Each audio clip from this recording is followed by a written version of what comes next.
প্রিয় দর্শক মণ্ডলী, আপনারা জানেন যে আমরা কিছুদিন আগে একটা ভিডিও করছিলাম, যেটা সাগর কলার ভিডিও।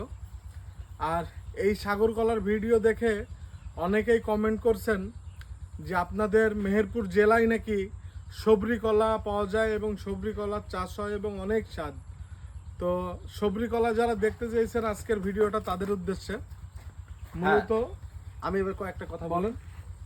এই জমিটা হচ্ছে অন্তর ভাইয়ের মামার, আর এই সবরি কলাটা হচ্ছে এবার দিয়ে 2 বছর চলছে আর কি। তো অন্তর ভাইয়ের অনেকে কমেন্টে জিজ্ঞেস করে যে হচ্ছে সবরি কলার বিষয়ে একটা প্রতিবেদন দেন বা কেমন কি দাম যাচ্ছে। সবরি কলা তো কেবল মোষ পড়েছে, ওখানে সাপ আছে। সবরি কলাতে কেবল মোষ পড়েছে। সবরি কলাটা আর কয় মাস পরে উঠবে মেহেরপুরে?